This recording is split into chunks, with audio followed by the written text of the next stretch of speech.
দর্শক welcome to new star. আশা করি আপনারা সবাই ভালো আছেন, সুস্থ আছেন। সঙ্গে আছি আমি নামিরা আহমেদ এবং আজ আমাদের অতিথি হচ্ছেন ভেটো তারেক। কি হয়েছে? ভেটোকে আপনি ওটা একটা ভিতু ভিতু V double E T U ভিতু, বাট ইট সাউন্ড ভেটো না ভিতু তারেক। আমি অনেক ভয় পাই, এই জন্য ভিতু তারেক। আচ্ছা ঠিক আছে, তো কেমন আছেন? আলহামদুলিল্লাহ, ভালো আছেন আপনি? হ্যাঁ আমি ভালো আছি। সো আজকে আপনাকে যখন আমি সেটে দেখলাম আমার অনেকগুলো প্রশ্ন মাথায় একদম কিচকিচ কিচকিচ করছে, জিজ্ঞাসা করেই ফেলি। হ্যাঁ, এই যে ভিডিও বানাচ্ছেন, হ্যাঁ, এই বুদ্ধিটা আসলে কে দিয়েছে আপনাকে? এই বুদ্ধি আসলে এটা ভিতর থেকে কিরা বলতে পারেন। আমি সেই একেবারে যখন প্রথম মোবাইল হাতে পাইছি তখন থেকে আমি উল্টা করে ভিডিও করতাম। সো এটা ওই সময় থেকেই হওয়া আর কি। তারপর অনেক প্ল্যাটফর্ম আসছে, সোশ্যাল মিডিয়া আসছে, তো ওই হয়ে চলে আসছে আর কি। কেমন লাগছে এখন কাজ করে, মানে এই সোশ্যাল মিডিয়াতে কাজ করে আসলে কেমন অনুভূতি? সোশ্যাল মিডিয়াতে কাজ করে বলতে, কাজ তো ওইভাবে করি না, এটা আমাদের নিজে থেকে, আমাদের প্যাশন থেকে আমরা ভিডিও আপলোড করি। ভালো লাগে যখন ভিউজ আসে, ভালো লাগে। না না, একটা তো হচ্ছে যে যখন শুরুটা করেছেন সেটা হয়তো প্যাশন থেকে ছিল, এখন যেটা হয়ে গেছে সেটা কিন্তু প্রফেশনের মতো হয়ে গেছে। ম্যাক্সিমাম সব কন্টেন্ট ক্রিয়েটরদেরই এরকম একটা ব্যাপার। আপনিও যেহেতু কন্টেন্ট ক্রিয়েটর, তো সেই জায়গা থেকে আসলে আমার প্রশ্ন যে অ্যাজ আ কন্টেন্ট ক্রিয়েটর বা এটাকে বিজনেস হিসেবে নেয়ার ব্যাপারটা কেমন লাগছে আপনার?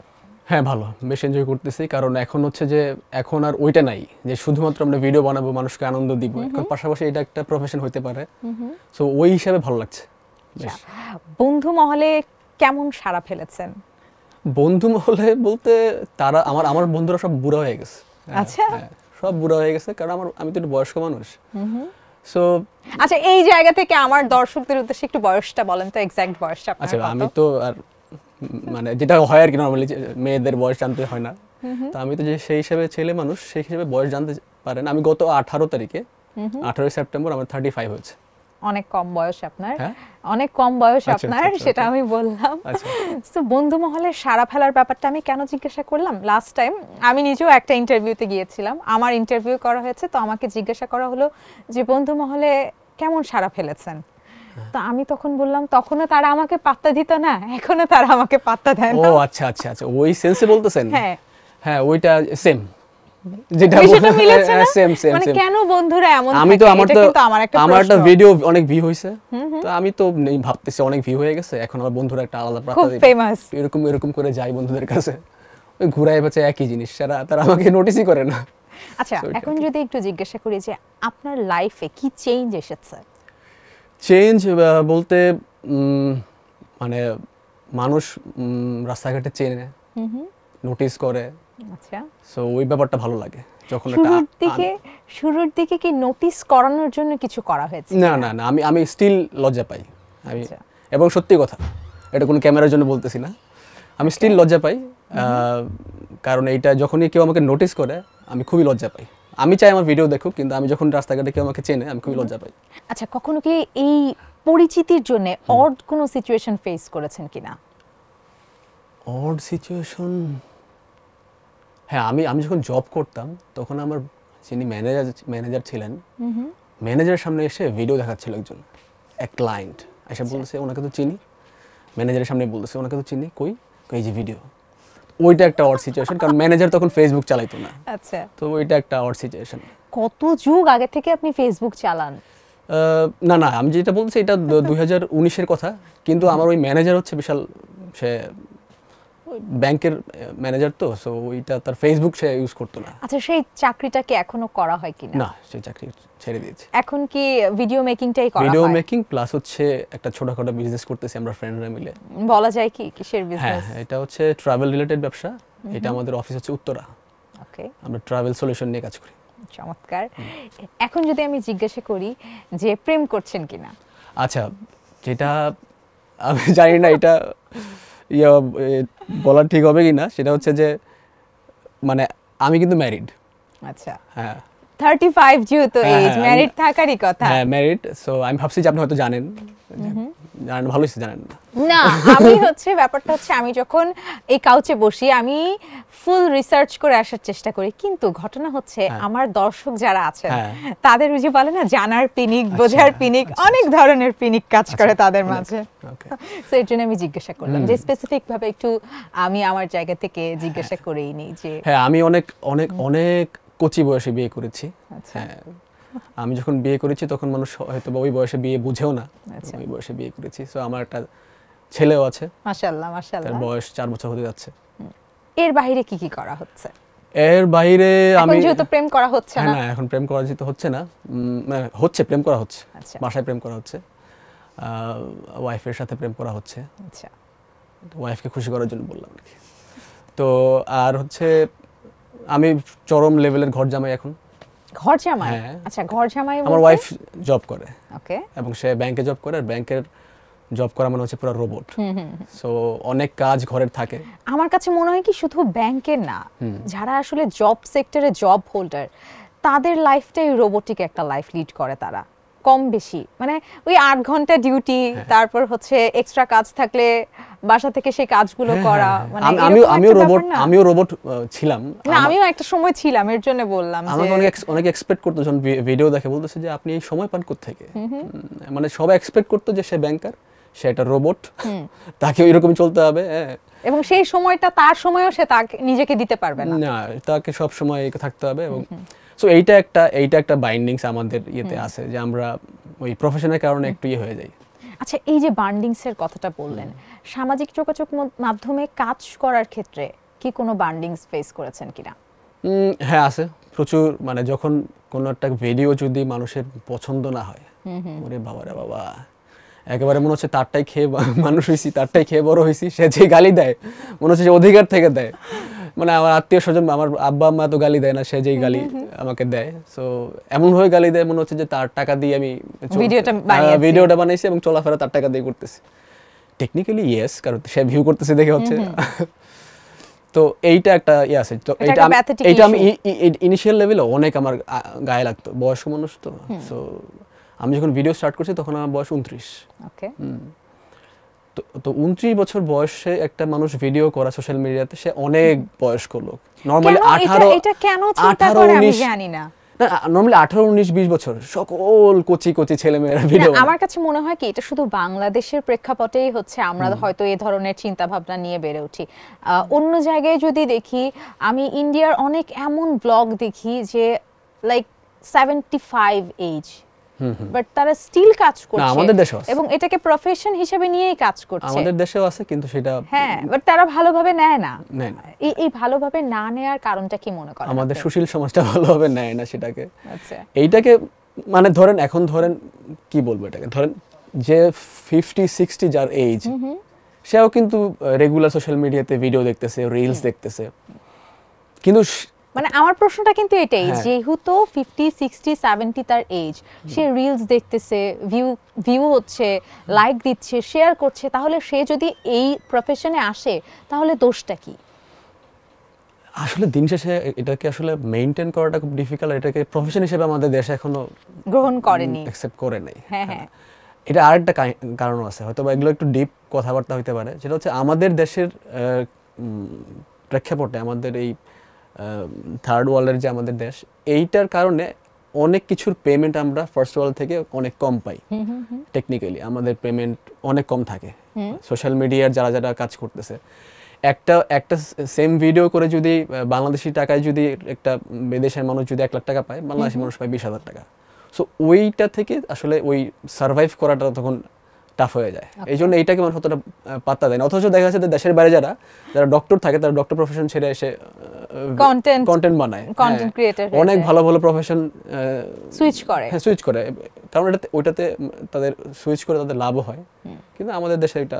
আচ্ছা, অনেকেই বলে যারা হচ্ছে কন্টেন্ট ক্রিয়েটর তাদের অনেক টাকা, আসলে কি তাই? আমার তেমন আইডিয়া নাই। আমি বলতে পারেন এই মানি মেকিং কন্টেন্ট ক্রিয়েশনে আমি খুবই কম বিশ্বাসী। না, খুবই নতুন আর কি। আমি আচ্ছা, এটাতে আমি নতুন ঢুকছি। আগে মানুষের খুশির জন্য ভিডিও বানাইতাম, এখন নিজের খুশির জন্য বানাচ্ছি। আগে মানুষের খুশি বানাইতাম, ওটা আমার নিজের খুশি লাগতো। এখন হচ্ছে এটাকে একটা বিজনেস হিসেবে নিয়েছি। তো এই বিজনেস লাইনে আমি অনেক নতুন, ওকে এমনিতে যদি ধরেন আপনারা যারা অলরেডি বিজনেস লাইনে আছে বড় বড় ক্রিয়েটাররা, তাদের ডেফিনেটলি থাকতে পারে, অনেক অনেক থাকতে পারে, কারণ হচ্ছে যে এটা ওরা অনেক প্যাসিভ ইনকাম আছে। আচ্ছা, অনেকেই যে ব্যাপারটা বলে যে যারা যারা কন্টেন্ট ক্রিয়েটর বা যারা লাইভ প্রমোটার তারা হচ্ছে লাখখানিক টাকা চার্জ করে, এটা কি আসলেই সত্য? আমি তো চার্জ করতে চাই 40 মিনিটের জন্য 50 মিনিটের জন্য তারা লাখখানিক টাকা চার্জ করছে, আপনি আসলে কি বলবেন এই ব্যাপারে? এইটা আমি যদি একটা এক্সাম্পল বলি, সেই ঘোড়ায় পেঁচা ইন্ডিয়ার এক্সাম্পল দেওয়া লাগতেছে। যদিও ইন্ডিয়ান একজন কন্টেন্ট ক্রিয়েটার আছে ইউটিউবের, হ্যাঁ, তার বয়স 44-45 সামথিং। সে কর্পোরেট টক করে, মানে কর্পোরেট টক বলতে হচ্ছে যে সে কর্পোরেটে গিয়ে গিয়ে মোটিভেশন দেয় 1 ঘন্টা। সো 1 ঘন্টার জন্য সোনু শর্মা না, সে হচ্ছে ওয়ারাইকো নাম, তার চ্যানেল নাম হচ্ছে ওয়ারাইকো। তো উনি 1 ঘন্টা কর্পোরেট টক করার জন্য 9 লাখ রুপি নেয়। এখন দেখেন, ওনাকে আপনি চিনেন নাই কিন্তু, হ্যাঁ, তার মানে উনি এতটাও গ্লোবালি পপুলার না, বাট যতটুকুই আছে উনি ওইটার জন্য সে ওইটাকে ওই বিজনেস হিসেবে সেল করে উনি 9 লাখ রুপি নিচ্ছে পার আওয়ারে। তো আমাদের কাছাকাছি দেশ এত টাকা নিচ্ছে, আমাদের দেশে কেন নিবে না? আমাদের দেশ মানুষ টাকার অভাব নেই, কিন্তু প্রচুর টাকা আছে আমাদের দেশে মানুষের, প্রচুর টাকা আছে, কিন্তু ঘটনা হচ্ছে আমি কেন আমার টাকা দিব? ও আচ্ছা, হ্যাঁ হ্যাঁ হ্যাঁ হ্যাঁ হ্যাঁ, ওইটার রিটার্ন, এত টাকা আমি কেন দেব? হ্যাঁ, ওইটার রিটার্নটা যদি এখন আমি জানি না, আমাদের কন্টেন্ট, আমরা যারা ভিডিও বানাই, আমরা যারা ফানি ভিডিও বানাই কিংবা আমরা যারা ড্রামা টাইপের বানাই, এর বাইরেও অনেক ক্রিয়েটার আছে, অনেক ইনফ্লুয়েন্সার আছে, যেমন ধরেন লাইভ করে কিংবা করে, তারা প্রচুর চার্জ করে। হ্যাঁ, আমার এক ফ্রেন্ডের ওয়াইফের শাড়ির ব্যবসা অনলাইনে, সে একজনকে আনছে, আমি বললাম ভাবি কত টাকা দিয়ে আনছেন? কতক্ষণ লাইভ করবে? বলছে 1 ঘন্টা। কত টাকা? 35,000 টাকা। এটা থেকে আরো 2-2.5 বছর আগে কথা। আমি বললাম 35,000 টাকা তাকে দিবেন, আপনার 35,000 টাকা শাড়ি সেল হবে? বলছে কিছু করার নেই, সে নেয়। তো তখন মনে হলো যে জিনিসটা ডাকাতি লেভেলের না। এটা আসলেই হচ্ছে, কেন হচ্ছে আমি আমার পার্সোনাল একটা এক্সপিরিয়েন্স ছোট করে বলি। আমার নিজের একটা পেজ আছে, হ্যাঁ, তো সেই পেজটা যখন আমি প্রমোট করব চিন্তা করলাম, এবং করতেই হবে, কোনো অপশন তো নেই। আমাকে বলল নিউ একটা প্রেজেন্টার, হয়তো 2 বছর কাজ করছে লাইভ প্রমোটার উনি, সে আমাকে বলল যে 15,000 টাকা, যেহেতু আপনার নিউ পেজ একেবারে 15,000 টাকা, বাট আমি 10টার বেশি জামা আর দেখাবো না। কিছু করার নেই, কোনো আগে পরে চিন্তা না করে ভাবলাম ওকে ফাইন, একটা রিস্ক নেওয়া যায়। রিস্ক নেওয়ার পরে যেটা হলো যে এই 15,000 টাকা তুলতে আমার মনে হয় দম বেরিয়ে গেছে, এরকম একটা অবস্থা। তো সব যে সেল হবে ব্যাপারটা এরকম না, কিন্তু এগুলো হচ্ছে না। এটা তো লাক আসলে ডিপেন্ড করে। এখন ধরেন যেটা হয় আর কি, যদি আমি মেইন স্ট্রিমও চিন্তা করি, মেইন স্ট্রিমেও তো অনেক টাকা দিয়ে নায়ক নায়িকা নেয়, কিন্তু সিনেমা ফ্লপ খায়, প্রডিউসার ডুবে যায়। হ্যাঁ, সো ওইটা হইতেই পারে, বাট একটা চার্জ অবশ্যই সবার থাকবে। এখন ধরেন সাকিব খান যে একটা চার্জ করে, ওই চার্জ তো সে একটা নতুন ডিরেক্টর কিংবা নতুন প্রডিউসার পেলে কম চার্জ করবে না, ডেফিনেটলি তার চার্জ সেম। কিন্তু সিনেমা যদি ফ্লপ খায় অথবা হিট হয়, কিন্তু কিছু কিছু মানুষের উপর টাকা মানে টাকাটা যখন আপনি লগ্নি করবেন সেটা অ্যাপ্রোপ্রিয়েটই হয়। যেমন আপনি শাকিব খান বলেন, আপনি সালমান খান বলেন, বাংলাদেশের নাটক ইন্ডাস্ট্রিতে যদি আমরা আফরান নিশোর কথা বলি, তো কিছু কিছু মানুষের ক্ষেত্রে সেটা যায়, কিন্তু সবাই এখন সবাই চান্স পেয়ে গেছে। যদি নিজেকে চিন্তা করে, এটা একটু অড বিষয় আমার কাছে মনে হয়। চান্স পেয়ে গেছে, চান্স পাইলে তো কে করবে না বলেন? টাকা সবার কাছে আছে, টাকা কথা বলে। ওকে, গল্প করছিলাম, আরো গল্প করব, এখন নিয়ে নিচ্ছি ছোট্ট একটি বিরতি। তো দর্শক, আমাদের এই অনুষ্ঠানটি যেহেতু কয়েকটি সেগমেন্টে বিভক্ত, সেই সেগমেন্টগুলো তো আমরা থাকবই। তো এখন নিয়ে নিচ্ছি ছোট্ট একটি বিরতি।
দর্শক, আরো একবার ওয়েলকাম করছি নিউ স্টারে। সঙ্গে আছি আমি নামিরা আহমেদ এবং আজ আমাদের পুরো অনুষ্ঠান জুড়েই আছেন ভিতু তারেক।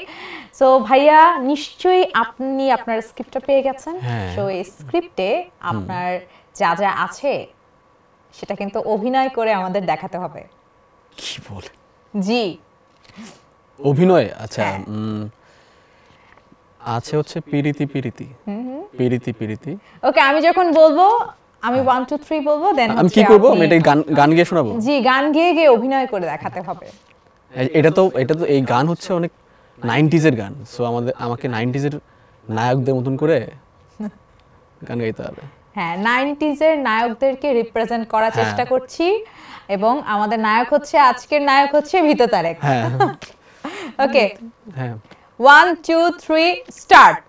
পিরিতি পিরিতি পিরিতি পিরিতি পিরিতি রীতি নীতি শেখাও সজনী গো, পিরিতি আজও শিখলাম না সজনী গো, পিরিতি আজও শিখলাম না। বাহ, চমৎকার চমৎকার। আরেকটা আছে, 1 2 3 স্টার্ট। তুই আমার হৃদয় নিয়ে ছিনিমিনি খেলছিস, আমি তো কখনো ক্ষমা করবো না। আমি কি করব তাহলে? চৌধুরী সাহেব, মনে রাখবেন, টাকা দিয়ে ভালোবাসা কেনা যায় না, কিন্তু ভালো বাড়ি কিনা যায়। আচ্ছা, এই একটা গান এবং দুটো ডায়লগ তো আমরা নিলাম আপনার কাছ থেকে। জি, জি। আপনি এখন আমাদের ফেমাস অ্যাক্টর দীপজল ভাইয়ের অ্যাক্টিং করে দেখাবেন। আহো ভাতিজা, আমার তো সব বাজে বাজে ডায়লগ মনে পড়তেছে তার। হ্যাঁ, সব বাজে বাজে ডায়লগ মনে হচ্ছে। এখন হচ্ছে মিশা সওদাগরের অ্যাক্টিং করে দেখাতে হবে। মিশা সওদাগর অ্যাক্টিং।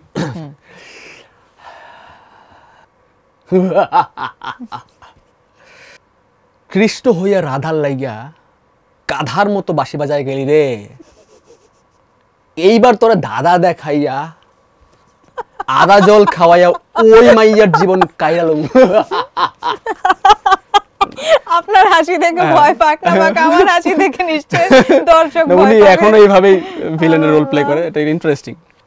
আচ্ছা, আমাদের অনুষ্ঠানে কিন্তু কয়েকটা ইন্টারেস্টিং পার্ট আমরা রেখেছি, যেটা আপনি প্রথমে প্লে করেছেন। এখন সেকেন্ড সেগমেন্টটা যদি আমি বলি, সেটা হচ্ছে ধাঁধা। আমি আপনাকে ধাঁধা জিজ্ঞাসা করব, আপনি আনসার দিতে পারবেন কিনা সেটা হচ্ছে দেখার বিষয়, এবং কাউন্ট হবে। আচ্ছা আচ্ছা, ওকে, তো আমরা চাই প্রথম ধাঁধা হচ্ছে, ডাব না খেলে কি হয়? ডাব না খেলে কি হয়? কি হয় ডাব না খেলে কি হয়? জানি না তো। ওকে, সো নাম্বার 1 মাইনাস হয়ে গেল আপনার। ঠিক আছে ঠিক আছে। সেটার অ্যান্সার হচ্ছে নারকেল। কোন জিনিস বরেরটা দেখা যায় কিন্তু বাপেরটা দেখা যায় না? বরেরটা দেখা যায়, বরেরটা দেখা যায়, বাপেরটা দেখা যায় না। আমি নেগেটিভ কয়েকটা অ্যান্সার রেডি করে রাখছি মাথায়, বলবো না আর কি, এটা হবে না অ্যান্সার, নিশ্চয়ই ভালো কোনো অ্যান্সারই হবে এটার। বরেরটা দেখা যায়, বাবারটা দেখা যায় না। বিয়ে হয়েছে, ওকে। এই যে একটা ভালো সাউন্ড লাগাই দিন। হ্যাঁ, জিনিসটি আপনার কিন্তু সবাই ব্যবহার করে, আপনি করেন না। জিনিসটা আমার, সবাই ব্যবহার করে, আমি করি না। মন, নাম। নাম। আচ্ছা, মন সবাই ব্যবহার করে। কোন হাঁস পানিতে নামে না? কেমনটা লাগে এগুলো? আমি অন্য কারোটা যদি দেখতাম ভিডিও, আমি সব বলে দিতাম স্যার, আমি এখন নিজে পারতেছি না। কোন হাঁস পানিতে নামে না? পারি না, বলে দেন তো। ইতিহাস। ইতিহাস। ওকে। এমন কি জিনিস আছে ভাই, যা নিজের থাকা ভালো কিন্তু পরের কাছ থেকে পেলে মুখ হয়ে যায় কালো? নিজের থাকা ভালো, পরের কাছ থেকে, এটা পারতেছি না কেন? চেহারা, লজ্জা। এখন তো আমি লজ্জা পাইতেছি, বুঝছেন, এত লজ্জা পাইতেছি আমি। ওকে হ্যাঁ, ওকে। বৃষ্টি হলে 3 অক্ষরে আয়েশ করে খায়, কিন্তু তার মাথা কাটলে সুন্দরীদের হাতে উঠে যায়। এইটা পারি আমি, পারি। খিচুড়ি। এক্স্যাক্টলি। আচ্ছা, 3 অক্ষরের এমন একটি দেশ, পেট কাটলে আমরা খাই যে বেশ। ভারত। হয়েছে না? ভারত। আশেপাশে। পেট কাটলে? ভারতের মাঝখানে তো আছে, ওটা তো পেট কাটলে। আরেকবার বলি প্রশ্নটা। 3 অক্ষরের এমন একটি দেশ, পেট কাটলে আমরা খাই যে বেশ। No idea. ভারত ভাবছিলাম। আশেপাশে বললাম। আশেপাশে, আচ্ছা। ভারতের পাশে, ভারতের মধ্যেই বলতে পারেন। ভারতের মধ্যে আবার কোন দেশ থাকবে? আচ্ছা, ইন্ডিয়া। আসাম। আসাম কি দেশ? রাজ্য, অঙ্গরাজ্য। আচ্ছা আচ্ছা আচ্ছা আচ্ছা আচ্ছা, কোন রাজ্য বলতেছিলেন কোশ্চেনে তো এটা দেয়া থাকবে না। আচ্ছা, আসাম, আচ্ছা। আসাম। লাস্ট। হ্যাঁ, ওকে। কোন দিনটা খুব কাছে কিন্তু কোনোদিন এসে পৌঁছাতে পারে না? আগামীকাল। এক্স্যাক্টলি। ওকে, সো আমাদের এই সেগমেন্ট শেষ, এখন চলে যাব আমাদের পরবর্তী সেগমেন্টে। সো দর্শক, আমাদের পরবর্তী সেগমেন্ট হচ্ছে র্যাপিড ফায়ার। দেখি ভাইয়া কত দ্রুত হচ্ছে অ্যানসারগুলো দিতে পারে। সো এখন আপনি যেটা করবেন, এই ঐতিহাসিক জিনিসটা আপনার হাতে নেবেন, এটাকে মেলানোর চেষ্টা করবেন, তার পাশাপাশি আমার প্রশ্নের উত্তর দেবেন একেবারে ঝটপট। এটা মেলানোর পাশাপাশি আপনার প্রশ্নের উত্তর? জি। এটা তো আমার বাপের জন্ম পারবো না। ওকে, ফার্স্ট কোয়েশ্চেন হচ্ছে, আপনি এখন পর্যন্ত আপনার জীবনে শিখেছেন সবচেয়ে গুরুত্বপূর্ণ জিনিস কি? সেটা হচ্ছে পেশেন্স, ধৈর্য ধরা। আচ্ছা, আপনার সেরা ভীতিকর গল্প কি? আমার বিয়ে। আপনি যদি কোনো সিনেমায় অভিনয় করতে পারেন তাহলে কোন সিনেমায় অভিনয় করতে চান? কোন টাইপের সিনেমা? এত সময় নেওয়া যাবে না। আচ্ছা আচ্ছা আচ্ছা, ফান কমেডি। আপনার কি লুকানো প্রতিভা বা শখ আছে? আমি সব দেখাই দিছি। আপনি জীবনের সবচেয়ে বেশি কি ভালোবাসেন? এখন আমার ছেলেকে। ওকে, রাজনীতি সম্পর্কে আপনি কি মনে করেন? কিচ্ছু জানি না ভাই, কিচ্ছু জানি না। আচ্ছা, কোটা আন্দোলনের সমর্থন ছিলেন কতটুকু? হ্যাঁ, মনে মনে ছিলাম, অনেক দেখাইতে পারিনি সাহসের অভাবে। আপনি কি কারো মনের কথা জানতে চান? হ্যাঁ। ওকে, কার? আমার বউয়ের। Very funny. আপনি কি প্রথম দর্শনে প্রেমে বিশ্বাস করেন? হ্যাঁ। ওকে, কেউ আপনাকে সবচেয়ে বিরক্তিকর প্রশ্ন কি জিজ্ঞাসা করেছে? এখন মনে পড়তেছে না তো। ওকে, আপনি কি নিয়ে মগ্ন? এখন তো এটা নিমগ্ন। আপনার প্রিয় নীতিবাক্য কি? প্রিয় নীতিবাক্য যে কাউকে ক্ষতি করা যাবে না। আপনার প্রথম ক্রাশ দেখতে কেমন ছিল? অনেক সুন্দরী। আপনার প্রিয় গান কোনটি? আমার প্রিয় গান অনেক আছে, স্পেসিফিকলি বলা যাবে না। আচ্ছা, আপনার প্রিয় গান গুনগুন করে একটু শোনানো যায়? মানে যেটা আপনার এখন মনে পড়ছে। বাংলা, হিন্দি, ইংলিশ কোনটা? যেটাই আপনি স্বাচ্ছন্দ্য বোধ করেন। আমার 90s এর একটা গান খুব ভালো লাগে। সেটা হচ্ছে, যেটুকু সময় তুমি থাকো পাশে, মনে হয় দেহে প্রাণ আছে, বাকিটা সময় যেন মরণ আমার, হৃদয়ে জুড়ে নামে অথই আধার। বাহ, চমৎকার। ভাবির জন্য গাওয়া হয় কি? এটা র্যাপিড ফায়ারের অংশ না। অনেক গাই, কিন্তু সে পাত্তা দেয় না। আচ্ছা, আপনি কোন সেলিব্রিটির সাথে দেখা করতে চান? তাসনিয়া ফারিন। ওকে, 5 বছরে নিজেকে কোথায় দেখতে চান? প্রশ্নটা হবে 5 বছর পর নিজেকে কোথায় দেখতে চান? 5 বছর পর নিজেকে অবশ্যই আমি চাই আমাকে মানুষ, আরো বেশি মানুষ জানুক, চিনুক, ওই জায়গায় দেখতে চাই। টাকা বা ভালোবাসা? ভালোবাসা, তারপর টাকা। ওকে, আমাদের এখানে এসে কেমন লাগছে? অনেক ভালো লাগতেছে। সো এই সাথে কিন্তু আমাদের র্যাপিড ফায়ার শেষ। আজকে অনুষ্ঠান এখানেই সমাপ্তি। দর্শকদের কাছ থেকে বিদায় নিয়ে নিচ্ছি। ওকে। সো দর্শক, এরই মাঝে কিন্তু আমাদের র্যাপিড ফায়ার রাউন্ড শেষ, তার সাথে অনুষ্ঠানের একেবারেই শেষ পর্যায়ে চলে এসেছি। ধন্যবাদ আপনাকে। আপনি কি আমাদের দর্শকদের উদ্দেশ্যে কিছু বলতে চান?